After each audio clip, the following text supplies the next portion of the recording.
All right, let's dive right into this explainer and uncover the hidden depths of Tulsa County real estate data. Look, whether you're an investor, a researcher, an attorney, or just a really smart homebuyer wanting to do your own due diligence, you are absolutely in the right place. Today, we're going through a complete, real-world masterclass on how public property and tax record systems actually work in Tulsa County, Oklahoma.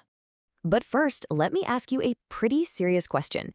What are you missing when you only do a basic online property search? Most people, they type an address into a generic real estate website and they think they're getting the whole picture.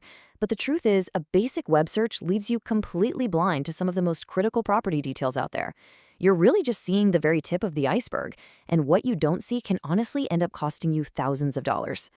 Consider this massive iceberg of data that's literally sitting right beneath the surface in official public databases. We're talking about complete ownership histories, exact assessed values, hidden tax delinquencies, zoning details, permit records, and even judgment liens that could completely block a sale. Understanding how to find and actually read these records, that gives you insider-level research skills that can save you from incredibly expensive mistakes. So here's our roadmap for today. We're going to uncover the public records iceberg, break down Tulsa's 4 property pillars, master the search process, interpret deeds and liens, compare free versus paid databases, and then wrap up with some absolutely essential best practices.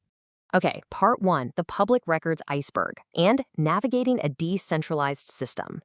Now, you might be wondering, why isn't all this property data just handed to you on a single silver platter? Well, because relying on just one search is a total rookie mistake in a decentralized framework. Under Oklahoma's system, the office that values your property is entirely separate from the office that collects the taxes, which is, again, separate from the office that records your deed. You simply cannot establish a clear title by just checking a single website. It's like a giant puzzle. Which brings us to part 2, Tulsa's 4 property pillars, and the specific offices controlling your title. To really get the full picture, you've got to understand these 4 distinct pillars. First up is the county assessor, led by John Wright, who determines the fair cash market value of your property. Second, you have the county clerk, Michael Willis. That's the registrar where literally every deed, mortgage, and plat map is archived. Third is the county treasurer, John Fothergill, who collects the taxes and coordinates foreclosure sales. And finally, the county court clerk, Don Newberry. This one is crucial because if an owner is sued, a judicial judgment recorded here creates a massive cloud on the title. All right, part 3, mastering the property search. Let's get into the insider tactics you actually need to find this data. Unlike some other Oklahoma counties that might use a shared network, Tulsa operates using specialized local portals. Your absolute starting point here is LOCAT. That stands for Land Ownership, County Clerk, Assessor, Treasurer. It's this fantastic, centralized, map-based portal that bridges all the gaps. It integrates physical characteristics, transaction histories, and real-time tax data right into a single geospatial interface. But when you're actually inside the assessor's property search, you've got to use some insider tricks. Don't just type in a full address. Honestly, just entering the street name often yields way better results. If you're searching by an owner's name, use quotation marks for exact matching. So searching for John Smith, you type, quote, Smith, comma, John, unquote.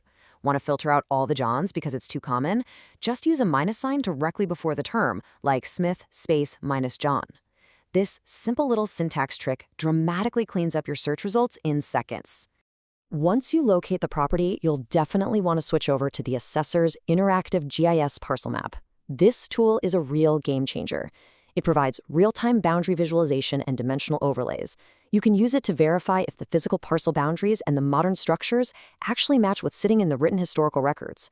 It's a completely vital step for contractors, developers, or really anyone checking for physical encroachments.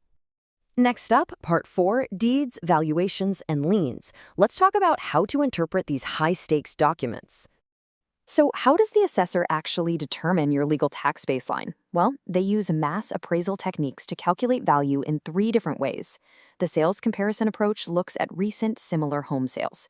The cost approach calculates structural replacement costs minus any depreciation. And the income approach looks at a property's potential to generate rent.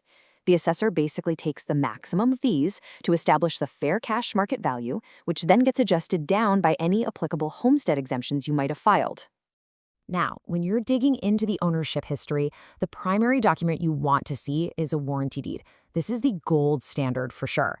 It officially transfers ownership and it carries a full title guarantee from the seller to the buyer. That basically means the seller is legally promising that the title is totally clear of hidden issues. But contrast that with a quitclaim deed. A quitclaim passes whatever interest the grantor holds, but, and this is huge, with zero warranty. So if there's an unpaid tax lien or a big judgment attached to that property, well, congratulations, you might have just inherited it. It's a massive real-world risk if you haven't done your homework across all 4 of those county offices we talked about. And hey, fun fact about filing these deeds, the statutory recording fee required by the county clerk is exactly $8 for the first page. Each additional page is $2, plus there's a $10 preservation fee per document. Oh, and here's the kicker. You absolutely must have a 2-inch top margin and 1-inch side margins. If you don't, it gets classified as a non-conforming instrument and your filing fee instantly jumps to $25 for that first page. Moving to Part 5, free versus paid databases and the true cost of getting this information. Look, finding that a document exists in the basic index is completely free online, but actually viewing the image of that deed or mortgage, yeah, that often isn't, especially when you're comparing modern online systems to deep historical records. The county clerk maintains a paid subscription model for online document images, so you kind of have a choice. You can deal with the administrative friction of free basic searches where you still can't actually see the signatures, or you can use paid platforms that allow you to view, download, and consolidate full property reports. Because the public platforms charge those per-page copy fees, the pros out there rely pretty heavily on secondary commercial databases. Data Crosspoint integrates assessor records directly with market analysis. Home Info Max is super popular because it offers property deed retrieval for a flat fee, which totally bypasses the county's per-page costs for those massive mortgage documents. Courthouse Direct compiles unified title packages. And crucially, OSCN and ODCR are your totally free go-to networks for checking if an owner has active civil court judgments that might become a lien. Finally, Part 6, best practices and disclaimers for navigating all of this safely in the real world. First off, you really need to know your rights. The Oklahoma Open Records Act absolutely guarantees your access to these public documents. But practically speaking, always call ahead for current copy fees and cutoff times. For example, documents are usually only accepted for recording until 4:30 p.m. Make sure your document margins are perfect. And maybe most importantly, inquire locally about free property alert systems. Scammers unfortunately misuse public data all the time to file fraudulent deeds. An alert system will notify you instantly if someone tries to record a bogus document against your parcel. And I've got to share this ultimate disclaimer straight from the county clerk. Basically, they make absolutely no warranty concerning the accuracy of their online search systems. Assessing reliability is entirely your responsibility. Remember, public record systems change. Data availability varies between agencies, and honestly, human data entry errors happen. Always verify important legal or financial matters directly with official government offices or a qualified title professional. So you now understand the framework, the tools, and the exact strategies the professionals use to search Tulsa County property records. You know the huge difference between a warranty and a quitclaim deed, and you know exactly why you've got to check the assessor, the clerk, the treasurer, and the courts. I'm going to leave you with this provocative thought.